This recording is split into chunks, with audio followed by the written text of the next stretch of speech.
Baik, Assalamualaikum warahmatullahi wabarakatuh.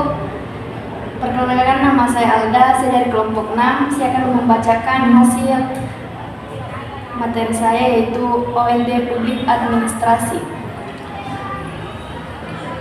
Paradigma OLD Publik Administrasi, yang bisa juga disebut dengan OPA, pertama kali dikemukakan oleh seorang presiden Amerika dan juga merupakan guru besar ilmu politik, Woodrow Wilson. Beliau menyatakan bidang administrasi itu sama dengan bidang bisnis. Yang kedua itu ada dua inti dari paradigma OPA tersebut, yaitu adanya perbedaan yang jelas antara politik dengan administrasi, bisa juga disebut dengan dikotomi politik. Yang ketiga, administrasi publik memainkan sebuah peran terbatas dalam pengambilan kebijakan dan penyelenggaraan. Kelemahan OLD Publik Administrasi: A. Pemerintahan yang kaku dan sentralistik sebagaimana yang dianut oleh OPA. B. Kurangnya relevan dan dalam menempatkan persoalan publik. C. Kurangnya efektif dalam memecahkan masalah dan memberi pelayanan kepada publik. D. Terlalu menyederhanakan realitas struktur sosial masyarakat. E. Karakteristik formalin birokrasi yang seringkali dikendalikan oleh hubungan-hubungan informal. F. Tidak tumbuhnya rasa memiliki di kalangan birokrat. G. Birokrasi hanya dipersiapkan untuk pekerjaan rutin. Kelebihan OLD Publik Administrasi itu: yang pertama, politik yang tidak mencampuri kegiatan administrasi di pemerintahan. B. Memampukan birokrasi memiliki daya stabilitas yang sangat tinggi. C. Struktur birokrasi yang kompleks dan formal. D. Dapat diimplementasikan di negara berbentuk kerajaan. Prinsip dasar OLD Publik Administrasi. Yang pertama, fokus pemerintahan pada pelayanan publik. Yang kedua, kebijakan publik dengan administrasi. Yang ketiga, administrasi publik mempunyai peran yang terbatas. Yang keempat, pemberian pelayanan publik harus dilaksanakan oleh administrator. Yang kelima, administrasi negara cakap secara demokrasi. Yang keenam, program publik dilaksanakan melalui organisasi hierarki. Yang ketujuh, nilai utama organisasi publik adalah efisien dan rasionalitas. Yang ketujuh, organisasi publik beroperasi sebagai sistem tertutup. 8. Peranan administrasi publik dirumuskan. Perkenalkan, nama saya Veronica Putri Maharani. Di sini saya akan bertanya kepada kelompok 6. Apa prinsip dasar dari OLD Publik Administrasi? Apa prinsip dasar dari administrasi? Baik, saya akan menjawab pertanyaan dari saudari Veronica Putri Maharani, yaitu pertanyaannya, apa prinsip dasar dari administrasi? Saya sudah jelaskan tadi. Yang pertama itu fokus pemerintah pada pelayanan publik secara langsung melalui badan-badan pemerintah. Dan yang kedua itu kebijakan publik dan administrasi yang menyangkut perutusan dan implementasi kebijakan.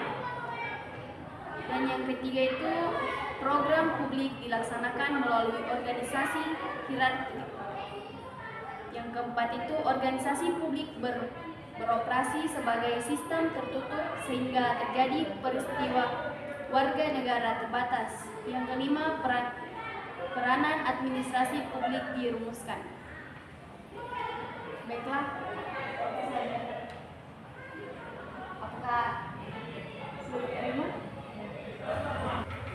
Selamat sore, perkenalkan, nama saya Veronica Putri Maharani. Saya akan mempresentasikan materi dari kelompok 7, yaitu paradigma New Public Management. Paradigma New Public Management atau NPM adalah paradigma yang muncul pada akhir abad ke-20 sebagai respon terhadap kritik terhadap birokrasi tradisional dan tuntutan untuk reformasi sektor publik yang lebih efisien, efektif, dan berorientasi pada hasil. Definisi dan latar belakang public management.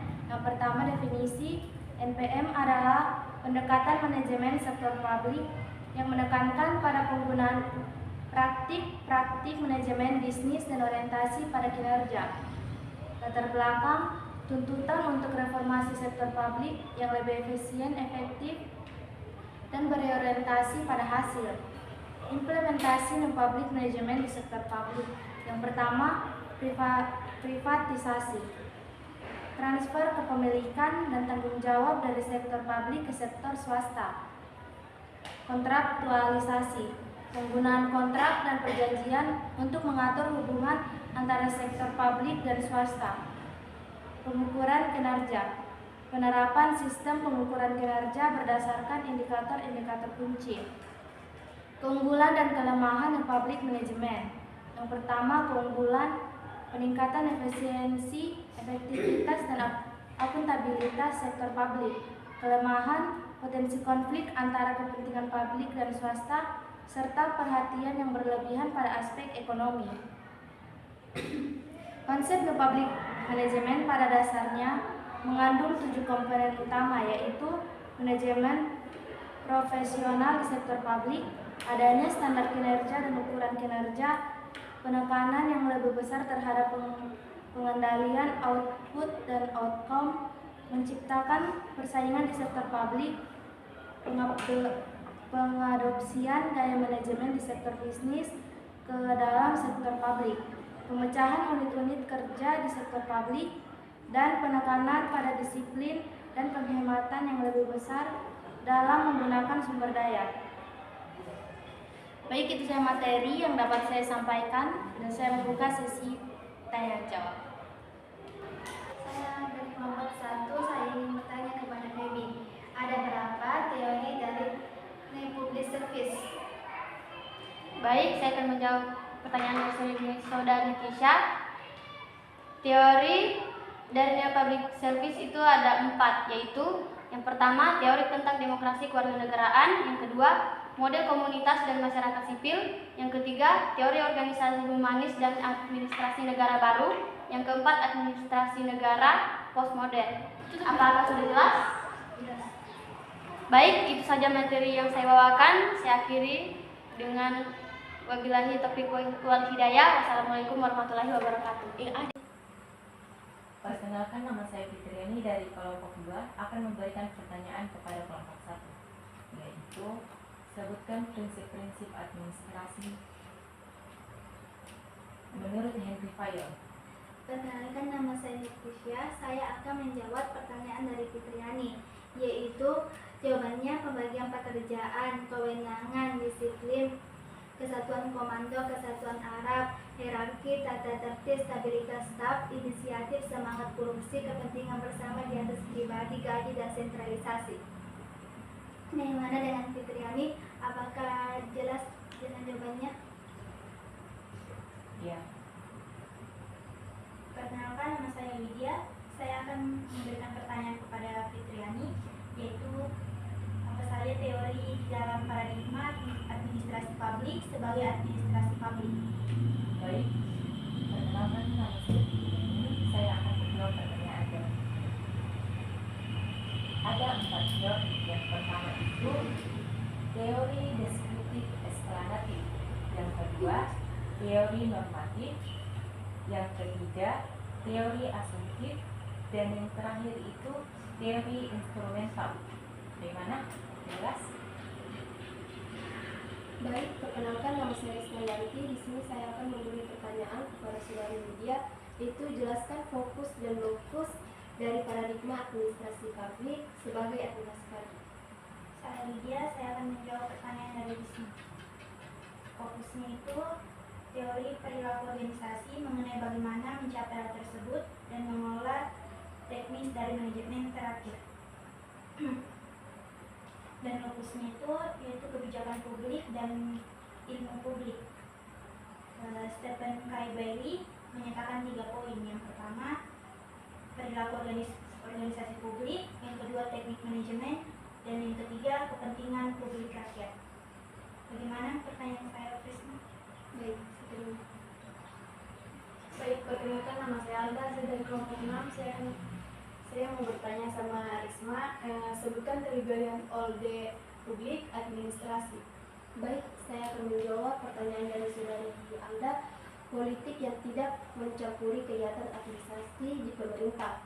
Yang kedua itu memampukan birokrasi memiliki daya stabilitas. Birokrasi dilindungi dari kewenangan hukum. Baik, itu saya. Apakah diterima? Ya. Perkenalkan, nama saya Trimika Putri Maharani. Saya akan memberikan pertanyaan kepada saudari Alda. Jelaskan sejarah munculnya NPM. Baik, saya akan menjawab pertanyaan dari FPIK. Sejarah munculnya NPM itu karena adanya kritik kepada organisasi sektor publik untuk melakukan transformasi sektor publik. Yang pertama itu fokusnya yaitu untuk meningkatkan efisien dan efektivitas kinerja pelayanan publik. Yang kedua, fokusnya di sektor publik pemerintahan negara. Baik, itu saja. Apakah diterima? Baik, perkenalkan, nama saya Febri Pertiwi Sandra. Saya akan memberikan pertanyaan kepada saudari Advenika. Sebutkan teori-teori apa saja yang ada di Neo Public Service. Baik, saya akan menjawab pertanyaan dari saudari Febri. NPS berakar dari beberapa teori yang meliputi: pertama, teori tentang demokrasi kewarganegaraan; kedua, model komunitas dan masyarakat sipil; ketiga, teori organisasi humanis dan administrasi negara baru; dan yang keempat, administrasi negara postmodern. Apakah jawaban saya sudah jelas? Ya. Perkenalkan, nama saya Nurtisya. Saya akan memberikan pertanyaan dari Feby, yaitu apa yang dimaksud dikotomi politik administrasi. Baik, saya akan menjawab pertanyaan dari saudari Nurtisya. Dikotomi politik administrasi merupakan sebuah teori yang membangun batasan administrasi publik dan menegaskan hubungan normatif antara pejabat terpilih dan administrator dalam masyarakat demokratis. Apakah sudah jelas? Jelas.